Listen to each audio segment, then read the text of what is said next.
الله الرحمن الرحيم. أما الإنسان إذا ما ابتلاه ربه فأكرمه ونعمه فيقول ربي أكرمن.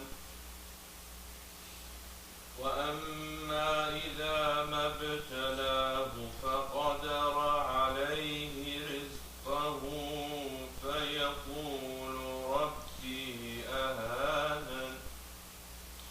كلا بل لا تكرمون اليتيم ولا تحاضون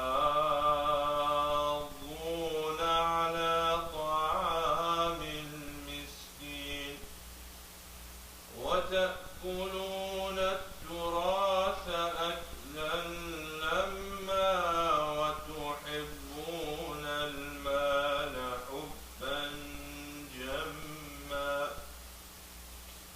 كلا إذا دكت الأرض دكا دكا وجاء ربك والملك صفا صفا وجيء يومئذ بجهنم يومئذ يتذكر الإنسان وأنى له الذكرى. يقول يا ليتني قدمت لحياتي فيومئذ لا يعذب عذابه أحد ولا يوثق وثاقه أحد. يا أيتها النفس المطمئنة ارجعي إلى ربك راضية مرضية فادخلي في عبادي وادخلي جنتي. صدق الله العلي العظيم.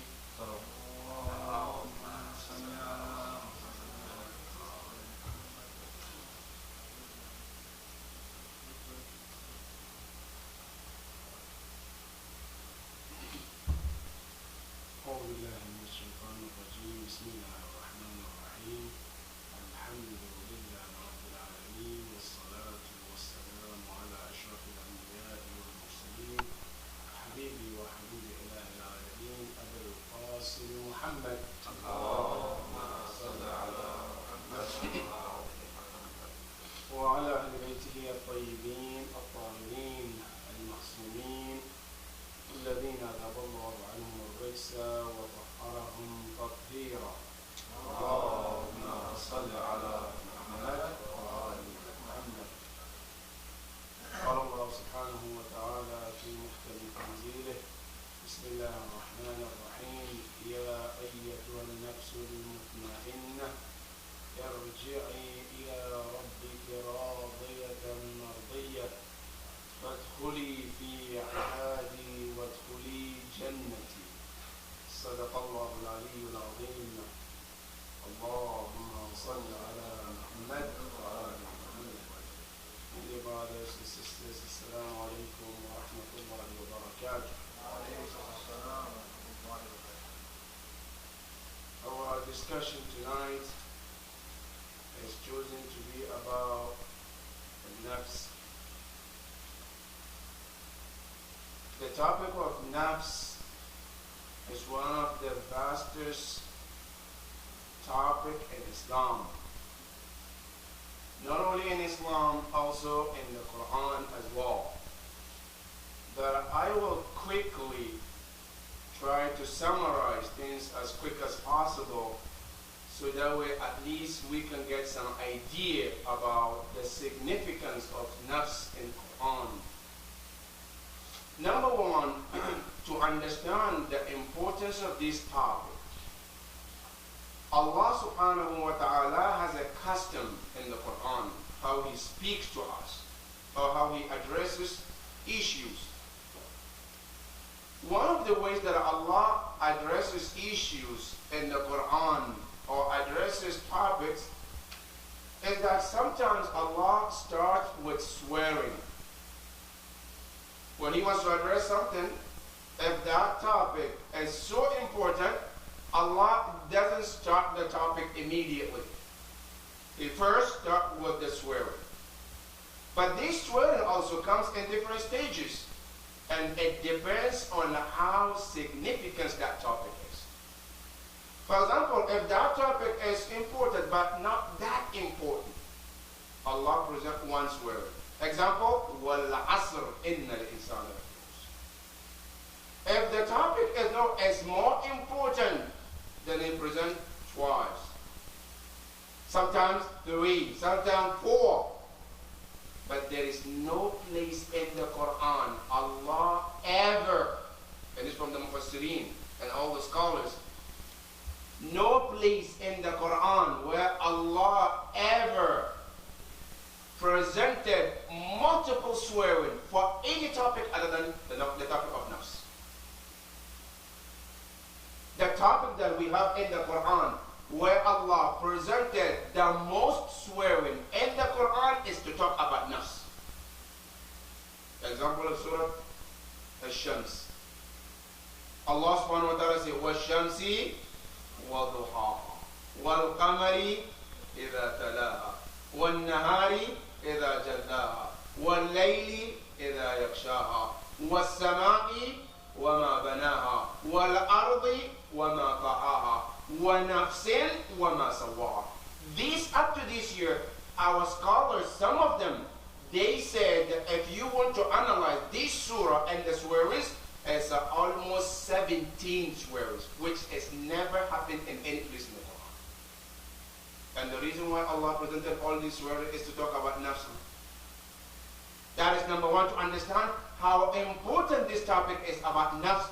One. Number two, also one of the custom of Allah in the Quran, which is unusual compared to this Surah Al-Shams, is that most of the time when Allah swears, He swears with things He created. Wal-Asr, a time, Ad-Duha, Wal-Layl, Wal-Nahar. All these are things that He created. But they say, and the only topic that He presented different swearing, including Himself, is in Surah Al-Shams, when He spoke about the nafs. Which is also unusual. Many places when Allah talks, He talks about different creations, things that He created, how important they are. But in this Surah Al-Shams, Allah spoke about Himself too. Not only He spoke about Himself, He swore by Himself as well. That is also to tell us the significance of nafs in the Quran. Number three, about the importance of nafs, also the same as Surah Al-Shams, our scholars, they said, look at how Allah subhanahu wa ta'ala takes this nafs so important. Now bear with me, in the beginning of Surah Al-Shams, Allah said, وَالشَّمْس, you see alif wal lam. Wal-qamar, there is alif wal lam. Wal-nahar, there is alif wal lam. Wal-layl, there is alif wal lam. Wal-sama, there is alif wal lam. Wal-nahar, wal-layl, there is alif wal lam. Wal-nahar, except the last one, which is the nafs. When Allah gave, they said, وَنَفْسٍ وَمَا سَوَّاهَا. All the previous ayah, look at them, Allah said, Ash-shamsu, Al-laylu, Al-qamaru, Al-nahar. But the nafs, Allah said, وَنَفْسٍ. And they're all swearing. Well, nafs also is part of the swearing. But the only one Allah did not mention alif wal lam is the what? Is the nafs. Why?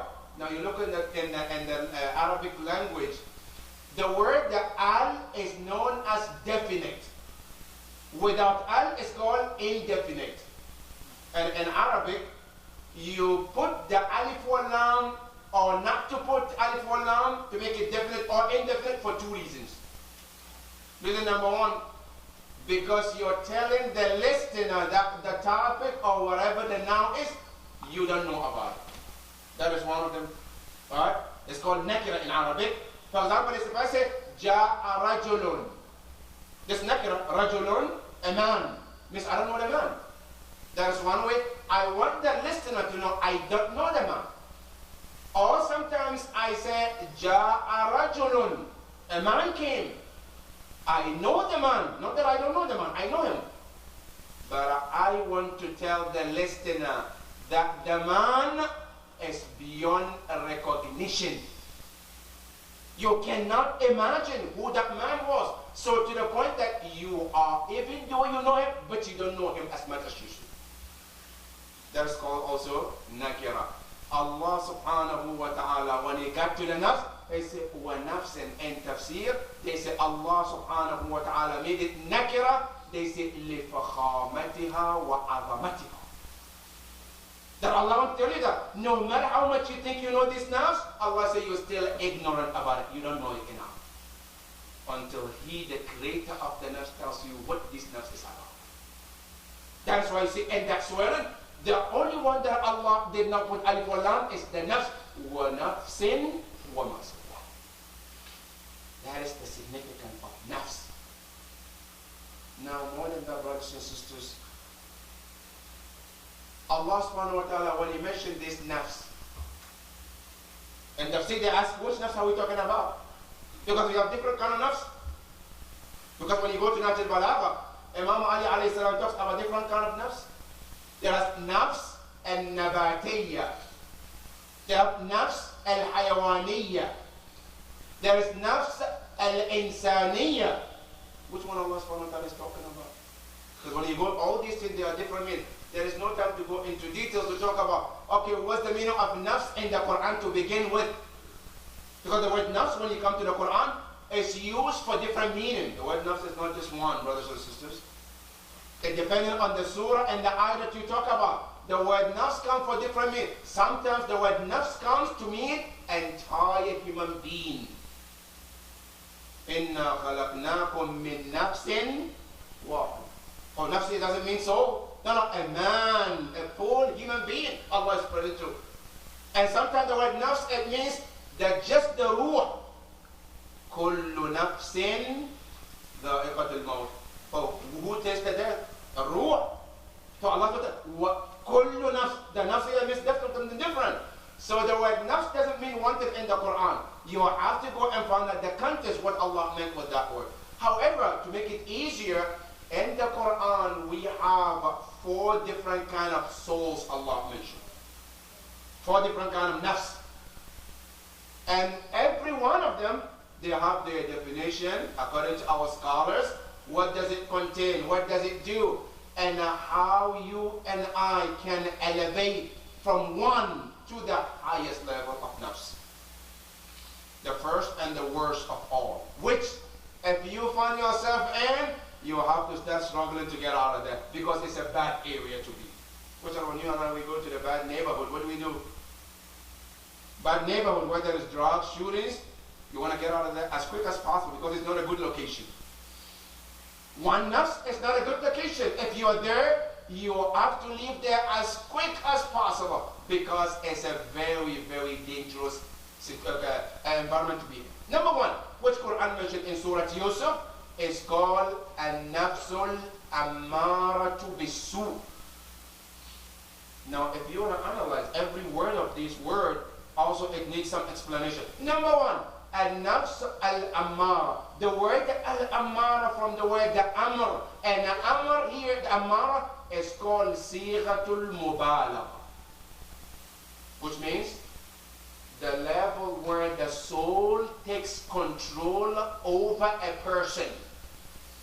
Let me explain to you, brothers and sisters. They said that, and the world of human being creation, because you know we as a human being, we are a system that Allah created. It's a world. And Imam Ali mentioned Nahj al-Balagha, أَتَزْعُمُ أَنَّكَ جُرْمٌ صَغِيرٌ وَفِيكَ انْتَوَى الْعَالَمُ. Alam means world. It's a world Allah created inside you, and it's a system that it works. And that system, Allah created someone is called president. Is the one supposed to guide. Then there are what? Then there are followers underneath of that president, right? Then there is army, police, everyone, they're working under the leadership of that president that Allah put. But you know, sometimes some of those underneath, they make a coup. Then they withdraw the president that Allah put, and they replace with something else. And you know what happened? Then the whole system is now towards the disaster. And when that happened, it's called Nafsul Ammara. Now, how does it work? Now, in the world that Allah created as human being, there is something is called Al-Aql. Al-Aql, the intellect that Allah created and gave to human being. And what is Aql? When you go to also Usul al-Kafi, Imam Ja'far al-Sadiq, he has a special pages he talks about Aql, and it's called Babul Aql. And that page, Imam Ja'far al-Sadiq was asked, what is Aql? He said, Al-Aqlu ma ubida bihi ar-Rahman wa ktusiba bihi al-Jinnah. Aql, according to the definition, see there are two kinds of definition. Our definition and the Islamic definition too. Our definition, Al-Aql is what? Someone who's smart. Someone who can do something others cannot do. Whether it's good or bad. Even sometimes somebody is doing evil, we call him smart. He goes on the internet, he can steal people's money, he can get people's credit card, he can hijack somebody's computer because he's just smart. Right? That's our definition. But Imam Ja'far al-Sadiq said this is far away from the Aql. And you go to Imam Ali al-Sunnah al-Balagh, he mentioned the same thing. According to the one he talked about Muawiyah, when people were impressed about what Muawiyah was doing, Imam Ali said that, Wallahi ma Muawiyah bi'adha minni. He said, Muawiyah is not smarter than I am. But what he's doing, whatever he's using, his techniques is not called Aql. So the definition of Aql is different. Now Imam Ja'far al-Sadiq said, Al-Aqlu ma ubida bihi ar-Rahman. It's the power that Allah has given to every human being that they were able to recognize, one, to recognize Allah, and two, to also surrender and serve Allah subhanahu wa ta'ala. When a person is able to do these two, it's called Aqil. Recognize Allah and then serve Him. Here, why these two conditions? Sometimes you can recognize Allah, but you're not serving Him. That is recognition, but it's not complete like Shaitan. Shaitan knows Allah subhanahu wa ta'ala, but did he serve Allah? No. And sometimes you can worship Allah, but you don't recognize Allah. Like most of us, we're doing namaz, we're doing hajj, we're praying. But do we know Allah as He deserves to be known? Of course not. The true aql is when a person is able to reach to that level where he recognizes Allah and he recognizes Him that He deserves to be worshipped. That's called an aql. That's Imam Ja'far al-Sadiq in Usul al-Kafi. What that said? Now this is aql, that's the person Allah created. And this aql is supposed to be the president in the system that Allah created in us. Then followed, there is Nafs. Then follows, there is also what we call Al-Jism, which is the body. All these things, they're supposed to be working under what? Under Al-Aql. But if the Aql is overthrown, which is happening in some cases, you know what the ulama said? They say then the Aql leaves the body. It doesn't stay there. Because anytime Al-Aql is there, then Aql is supposed to be leader. But if the Aql was put aside, slowly the Aql leaves the body. That is why you go to the Quran, Allah talks to those who don't recognize Allah. The kuffar, He said, إِنْهُمْ إِلَّا كَالْأَنْعَامِ. Allah said they are like what? Like animals. Oh, Allah, they are human beings like you and I. But why are they called animals? Because the Aql is no longer there, it's gone. And the difference between us and animals is the Aql. That's why when Allah described them, إِنْهُمْ إِلَّا كَالْأَنْعَامِ, then Allah said, no, بَلْ هُمْ أَضَلُّ. Why بَلْ هُمْ أَضَلُّ? Because an animal is not being given that opportunity. And human being has been given, and he was not able to take care of that Aql. And that's why Allah, when He described, He said, بَلْ هُمْ أَضَلُّ. He said to describe those people with the animal is not even justice to the animals, because animals were not given that opportunity to begin with. Then Allah said, بَلْ هُمْ أَضَلُّ. Those people are even lower than that. Why? Because Aql left the state.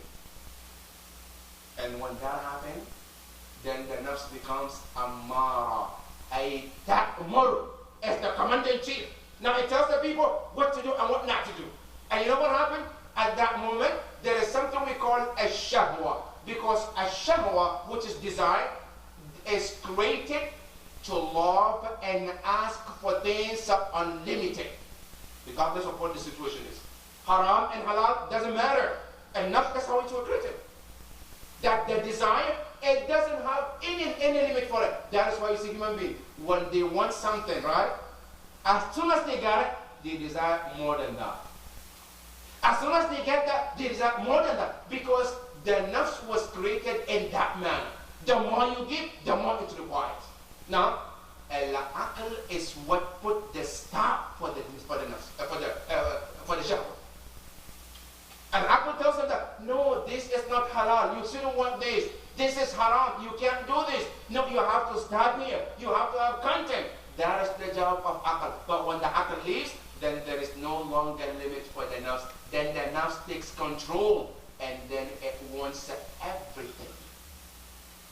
And that's what's called an-nafsul ammaratu bisu. And that is the most dangerous one. You know why? Because that level, when we get to that level, and nafs, the man doesn't see anything that is right or wrong anymore. No. You know, let me give you an example. When you get to that level, nafs al-amara, a person sees wrong a good thing to do. You want to go even further? No, not only they see good, bad things good. No, they're proud of doing the bad things. You know, sometimes you do something bad, but you feel shy, you feel guilty about it. No. When a person in that nafs al-amara bisu, he does wrong thing and he's proud of it. It got to the person to the level where a person will kill a prophet, is still happy about what he did. The person will kill the grandson of the prophet, he's still praising himself. Example, Yazid ibn Muawiyah. Right? When he killed Imam Muslim, what did he say? He said, Layta ashyakhi bi badrin shahidu. La ahallu wastahallu fa.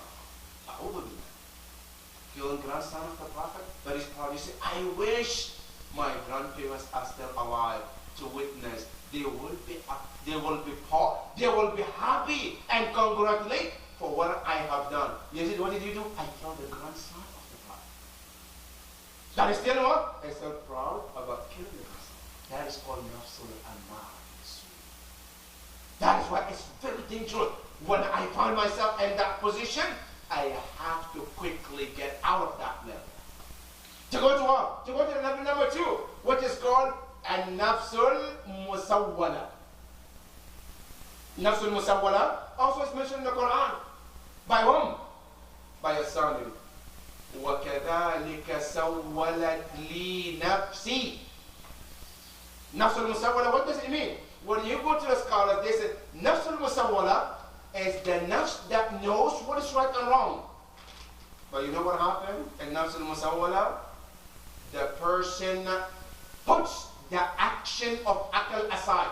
The aql is telling him stop. But then he what? He overlook the guide of the aql and keeps going anyway.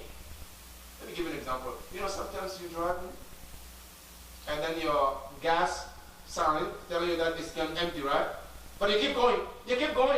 The sign kept coming, telling you, hey, you need to get a gas. And I say, okay, inshallah. And you keep it. At the end of the day, what's going to happen? You're going to be stuck in that 495, right? I kept telling you. Now, nafsul musawwala is like that. It's telling he knows what is right or wrong. He knows, right? And the first one, he doesn't even know. But this one, he knows. And the signal is there. But he kept ignoring. And then it kept going. And then it gets to the person to the point where they do something very, very tragic and also regretful for the rest of their life. And that is Samuel. Samuel used to be a good person. كان من قوم موسى. He was one of the Prophet Musa, was good to begin with. But as his nafs started to come in and tells him to do evil, and then the akal turned, don't, until Musa left, and then it get a chance and he did something he regret for the rest of his life. That is called nafsul musawwala. التي تسول الإنسان. That's number two. Number two is called an-nafsul lawwama. Nafsul lawwama also is the third one, is called the soul that accused the owner, the person, from committing evil. And this is good. It's not the best, but it's okay. If you are here, you are still on the track. Nafsul lawwama is the nafs that the person commits sin, but then they can come back later on to assess themselves. When they assess themselves, they feel guilty for that wrongdoing. That's what's called al-lawwama. Al-lawwama is also sighatul mubalagha, and it means the soul that accuses itself for wrongdoing over and over. Not just one night. I said, okay, Allah, today I did wrong. Ya Allah, that's it. No. Al-lawwama ay sighatul mubalagha. Continuously. Meaning, every day I have to sit down. When I see myself, I commit something haram, I have to accuse myself and feel guilty for that wrongdoing. That is called nafsul lawwama. And you know, it's amazing. Where did Allah put nafsul lawwama? Surah Al-Qiyamah. Allah said, La uqsim biyawm al-qiyamah, wa la uqsim bin nafs al-lawwama. Now, amazing. See, sometimes when you read Quran, you think, Ya Allah, how did nafs al-lawwama relate to qiyamah? How? What is the relationship between the two? Why would Allah say, I'm talking about qiyamah, then in the middle of it, it says, nafs al-lawwama. You know what? Allah, there is absolutely big link with it. You know what? Here they say, our scholars, Mufassirin, they said, see, Qiyamah is about what? Qiyamah is about Judgment Day, where Allah is going to judge every single one about what we have done. Right? Good. The Nafs al-Lawwama is also a soul that judges itself in this world before the biggest judgment. Our scholars, they say the link between the two, Allah said, if you and I will think about it. And that is, if we know that this nafs has its own court, that it talks to the person, why did you do this? Account us in this world. That court tells you there is a bigger court outside on the day of judgment. So, nafs al-lawwama, it talks about the smaller court inside you, and yawm al-qiyamah is the biggest court outside you. So Allah tells you there are two courts. One is internal court, and the other one is the outside court. That is why Allah swear by the two. La uqsimu bi yawm al-qiyamah. I swear by the biggest court. Now, what is the sign that there is a biggest court? Wala uqsimu bin nafs al-lawwama. If you understand the smallest court, it's an indication about the biggest court yawm al-qiyamah. That's why Allah presented both of them. That is nafs al-lawwama. The soul that accused the person about wrongdoing, and they feel guilty for that wrongdoing. Now the fourth one is called an-nafsul mutma'inna. And this soul also is amazing. Now, number one about this nafsul mutma'inna is the soul that is the soul of serene, the peaceful soul. This nafsul mutma'inna. Amazing, you know, Allah subhanahu wa ta'ala in the Quran, when he used the word the ibad or the word the abd, it's a one word that Allah doesn't use more often. It's a word that Allah uses for some people and not everybody. Now you see in the Quran, Allah in Surah Al-Isra, when he wants to describe the Prophet, what did he say? Subhanalladhi asra bi-abdihi. The word abd is the word that Allah used to describe the Prophet. Now, the Prophet doesn't have a name? Or doesn't have a name? But what did Allah say? Subhanallah, asra bi'abd. The word the abd is what Allah described the Prophet. Now, not just the Prophet. Even the other Prophet, when they describe themselves, the first word they describe is abd. قال إني عبد الله آتاني الكتاب وجعلني. And Allah want to describe also another Khidr in the Quran as Abdan min ibadina ataynahu min ladunna ilma. Now Khidr doesn't have a name, or he has a name. Other prophet in the Quran, Wazkur Abdana Ayyub, Wazkur Abdana Dawood, Wazkur Abdana Ibrahim. Abd. Allah, when he describes, they have names, but he always mentions Abd first, because this is a great title in the Quran. That is prophet. Now come to the people, normal people. Who are good people? When Allah describes them, also the word Abd. Example, Allah said, فَبَشِّرْ عِبَادِي الَّذِينَ يَسْتَمِعُونَ الْقَوْلِ فَيَتَّبِعُونَ. That is those who listen and they make the right choice. Another one, those who make dua. Allah subhanahu wa ta'ala said, وَإِذَا سَأَلَكَ عِبَادِي أَنِّي فَعِلِ. Those who make dua, Allah called them ibadi, my servant. Right? These are the ones. Another one are the ones who are the true servant who have reached to the level of Nafs al-Mutma'inna.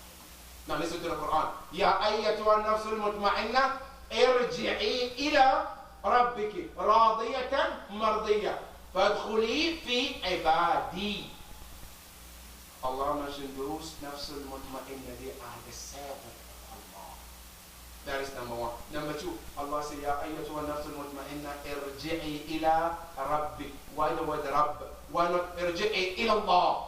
Now we say, Inna lillah wa inna ilayhi raji'un. But here Allah says, irji'i ila rabbik. Why the word Rabb? Why not irji'i ila Allah? Irji'i ila Rahman. Irji'i ila Rahim. They are all names of why Rabbiki? Because a Rabb is from the word Tarbiya, and Tarbiya means Isalu Sheikh ila Kamalik, to train and nurture something until it becomes perfect. And Nafsul Mutma'inna is the perfect one, but it was not able to achieve it without the Tarbiya of Allah. That's why Allah said, Ila Rabbiki. Remember Nafsul Mutma'inna, you did not become Mutma'inna except with the Tarbiya of your Lord, Allah.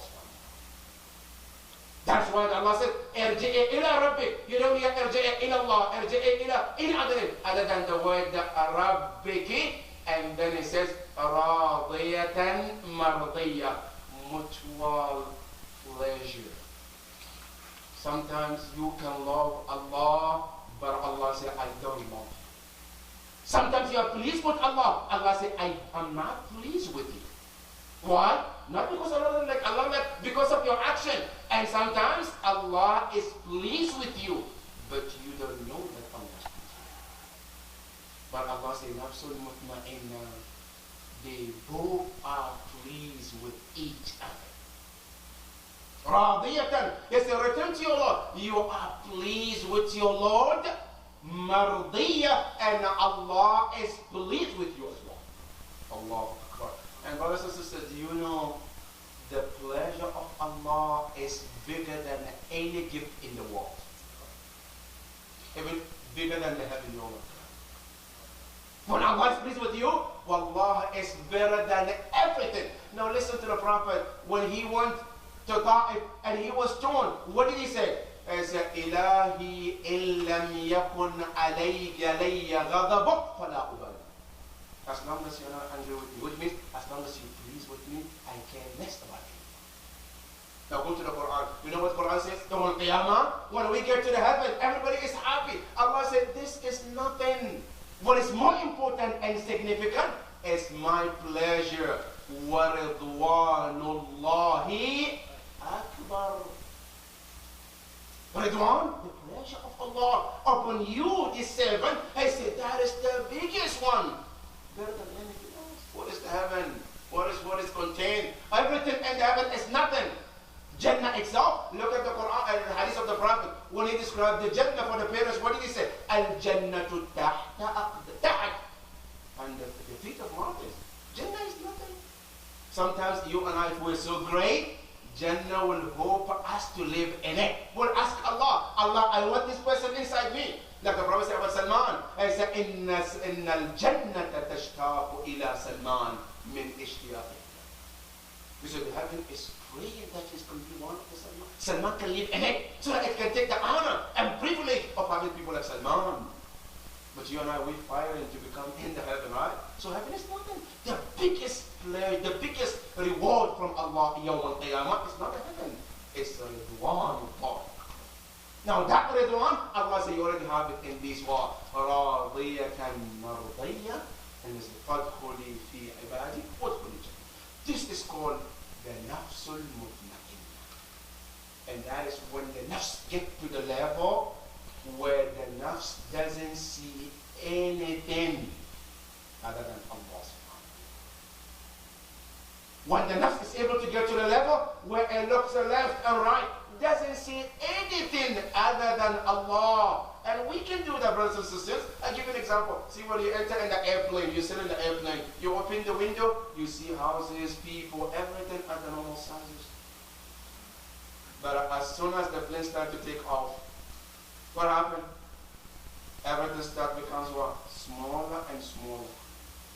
As the plane goes in and deeper and higher, the higher it goes, the smaller everything becomes. And got to the point where everything disappears. You don't see humans, you don't see buildings other than the cloud. When you turn your left, your right is cloud. In front of you is cloud. Your left is cloud. Behind you is cloud. Anything is gone other than the cloud. Similarly, the same thing. When we started to fly to Allah, to run to Allah, Allah said in the Quran, Firru ila Allah. Run to Allah. Like the plane is running, right? Now, as you run to Allah, the higher you go, everything becomes smaller. And the same thing Imam Ali said in Dua, عظم الخالق في أعينهم فصبره. When Allah becomes great, everything becomes small. The same thing, as you go higher to Allah, everything becomes tiny. It doesn't matter to you other than Allah subhanahu wa ta'ala. When you get to that level, like we said in the airplane, everything becomes cloud. It's the same thing Imam Ali says, ما رأيت شيئا إلا ورأيت الله قبله ومعه وبعده. That everything you look at is nothing but Allah. Your left is Allah. Your right is Allah. Everything becomes nothing other than Allah. That is Nafsul Mutma'inna. That is number one. Number two, Nafsul Mutma'inna, one of the qualities of it is that a person when you got to that level, you don't do anything to please anybody other than Allah subhanahu wa ta'ala. Everything that you do, if you want to drink a water, the aim and the reason is for to please Allah subhanahu wa ta'ala. When you sleep, your sleep is to please Allah subhanahu wa ta'ala. When you talk, is to every action is just for Allah. قل إن صلاتي ومماتي ومحياي أو قل إن صلاتي ونسقي ومحياي ومماتي لله رب العالمين. And look at the word محياي, my life. What is life? My eating is for Allah. My sleeping is for Allah. My everything is Allah. Then Allah becomes the picture in front of me for everything. That is Nafsul Mutma'inna. But how can one get to that Nafsul Mutma'inna? That is another story. Walhamdulillahi Rabbil Alameen. Wa sallallahu ala Muhammadin wa alihi.